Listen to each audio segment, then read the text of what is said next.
Eh bien, bonjour tout le monde, j'espère que vous allez incroyablement bien. On se retrouve aujourd'hui pour une nouvelle vidéo où je vais vous présenter à nouveau une nouvelle base de stratégie. Donc pour les nouveaux qui me découvrent ici maintenant, vous trouverez en description le lien de mon groupe Telegram où je partage gratuitement une de mes stratégies ainsi que mes plans du jour. C'est 100% gratuit, pas d'abonnement, pas d'affiliation, ni quoi que ce soit, c'est du pur partage. De plus, je vous invite vraiment à vous abonner à la chaîne et activer la cloche, ça me ferait extrêmement plaisir.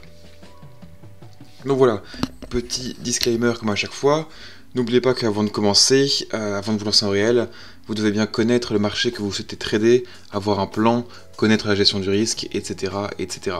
J'ai réalisé un bon nombre de vidéos sur ce sujet sur ma chaîne, ne vous lancez pas sur un compte réel, directement après cette vidéo, il y a encore du travail à faire. Petite précision en plus, l'objectif de ces vidéos est de vous donner un autre regard sur les marchés, ainsi que de l'utilisation que l'on pourrait donner à certains indicateurs. À vous de prendre le recul nécessaire, d'optimiser et de backtester, afin de créer quelque chose d'extrêmement solide et qui fonctionne pour vous. Donc voilà, l'objectif de cette stratégie aujourd'hui sera d'essayer de profiter des prochaines impulsions du marché grâce aux divergences cachées. Pour cette stratégie, je vous conseille de travailler en M30. Donc vous pouvez bien sûr vérifier si cette stratégie fonctionne sur d'autres unités de temps. Donc tout ça évidemment en backtestant. Donc pour appliquer cette stratégie, vous aurez besoin de plusieurs choses. Premièrement, et comme d'habitude, une très bonne connaissance du price action ainsi que des divergences cachées. Donc j'ai uniquement réalisé une vidéo sur ma chaîne sur les divergences classiques, mais si ça vous intéresse, je peux faire une vidéo sur cet autre type de divergence. Et si pas, vous trouverez aussi sur internet très facilement de nombreuses vidéos qui parlent de ces divergences cachées. Ensuite, vous allez avoir besoin d'une moyenne mobile exponentielle de 200 périodes. Vous allez aussi avoir besoin du RSI calculé sur 14 périodes, donc le paramètre par défaut, et ainsi que du stochastique avec les paramètres 14, 3 et 3. Et enfin, vous devez aussi bien identifier le contexte du marché, donc les supports, les résistances, les niveaux clés, etc. etc. Donc comme j'ai remarqué que vous aimez bien le fait que je vous présente vraiment en direct la stratégie sur les graphiques, c'est ce qu'on va faire ici maintenant avec le mode replay de TradingView qui est extrêmement efficace. Donc on se retrouve maintenant sur nos graphiques pour identifier les configurations que l'on va rechercher. Donc voilà, après réflexion, j'ai quand même décidé de vous faire un petit rappel des divergences haussières et baissières cachées. Au moins vous n'aurez pas à chercher sur internet et au moins tout sera clair directement pour vous. Donc voilà, dans le cas d'une divergence haussière cachée, on a donc le prix qui réalise des plus bas de plus en plus haut. D'accord, je vais les entourer ici. Hop, ici, donc des higher low. Voilà, super. Et à l'inverse, l'oscillateur, donc là où on va rechercher les divergences, agira de façon complètement contraire au prix. Donc on aura ici l'oscillateur qui va réaliser des plus bas. Et on aura donc cette divergence qui se crée comme ceci, avec le prix qui se dirige dans un sens et l'oscillateur qui se dirige dans l'autre. Dans le cas maintenant d'une divergence baissière cachée, on a donc ici le prix qui crée des sommets de plus en plus bas, donc des lower high, voilà. Et à l'inverse, on aura donc l'oscillateur qui, au lieu de créer aussi des plus bas ici comme ça, hop, comme le prix, eh ben, il va tout simplement créer hop, des plus hauts. Et on aura donc dans ce cas-ci cette divergence baissière qui sera marquée comme ceci. Donc voilà, c'est un petit rappel très simplifié sur Paint. Et maintenant, on se trouve donc directement sur nos graphiques. Alors, me revoilà assez vite pour vous expliquer un exemple de configuration acheteuse. Donc voici les conditions d'entrée. On va rentrer à l'achat si nous avons le prix qui se trouve tout simplement au-dessus de l'EMA de 200 périodes, donc ici en blanc. Et si nous avons du coup une divergence haussière cachée repérée sur le RSI. Et on va donc ensuite rentrer en position dès que nous aurons un croisement à la hausse du stochastique. Comme risk-reward ratio, nous prendrons un risk-reward ratio de 1.2. Donc voilà, ici on voit que le prix se trouve donc au-dessus de la MA200 période. On a un premier plus bas qui a été créé ici, d'accord. On va attendre tout simplement qu'un second plus bas se crée ici, et qui est donc plus haut que le plus bas précédent, et que nous avons ensuite du coup une divergence haussière sur le RSI. On va voir comment évolue le prix.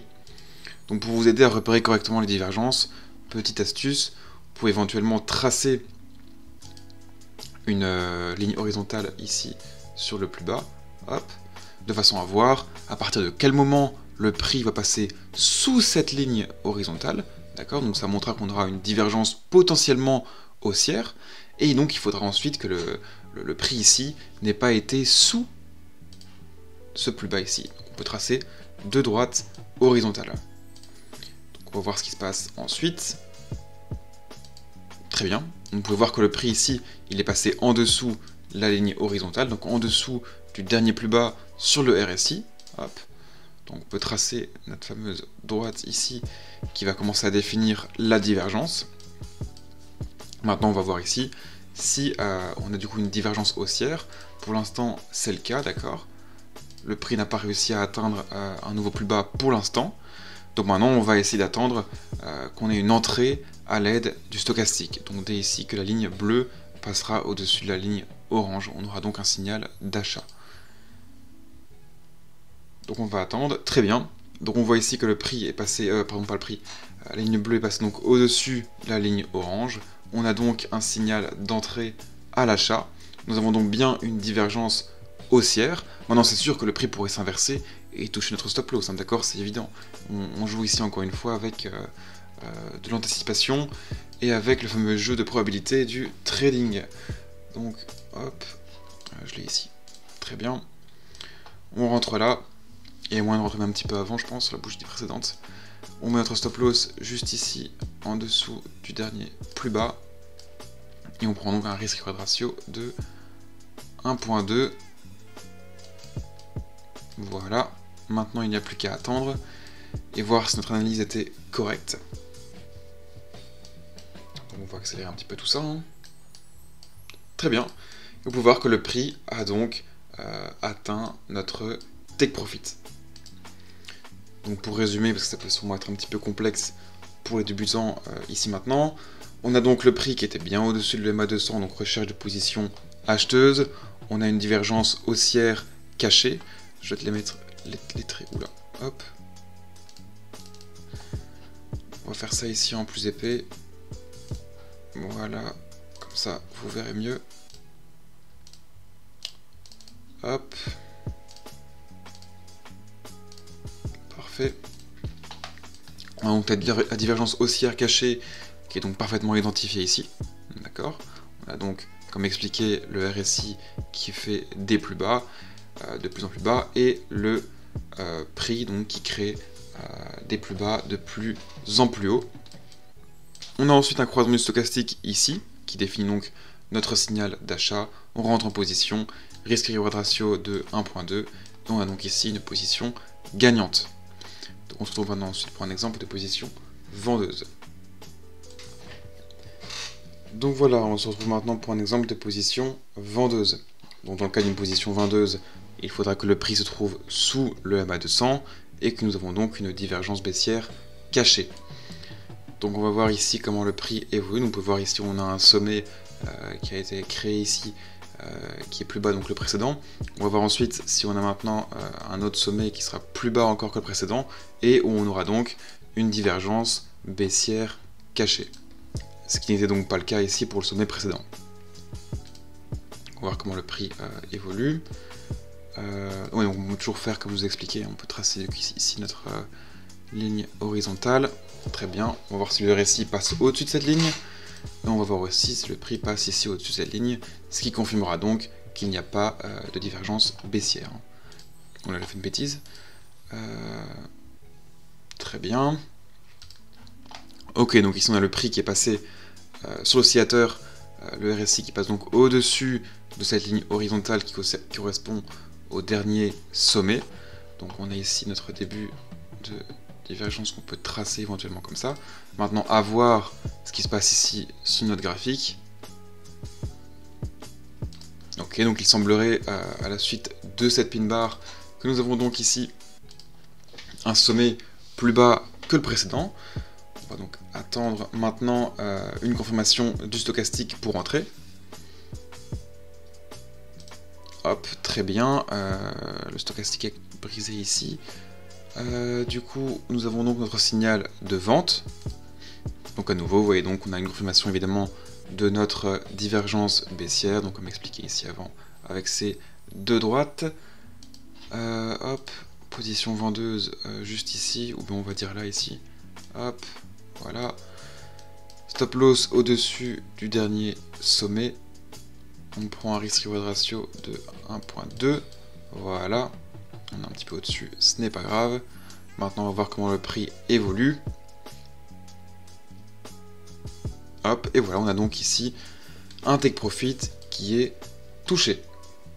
Donc voilà, vous avez maintenant ici un exemple comme ça de position acheteuse et vendeuse. Donc voilà, c'est tout pour cette vidéo. Avant de terminer, il y a le youtubeur TradePro qui a donc présenté aussi cette stratégie en vidéo et qui lui a été plus loin. Il a pris le temps en fait de réaliser des backtests et je vais quand même vous partager ses résultats à lui. Au moins ça vous évitera peut-être de réaliser aussi des backtests, même si je vous conseille fortement de le faire, c'est extrêmement important, mais au moins vous avez un premier bilan de ces backtests à lui. Donc il a réalisé 100 trades, d'accord, de backtest, avec toujours ce fameux risk-reward ratio de 1.2, sur une période de 6 mois, d'accord, donc toujours sur EURUSD et avec une unité de temps de M30. Et donc il y a eu un total de 54 trades gagnants et 46 trades perdants, donc avec un pourcentage de réussite de 54%, ce qui est très honorable, d'accord, ce qui est même parfait, j'ai envie de dire.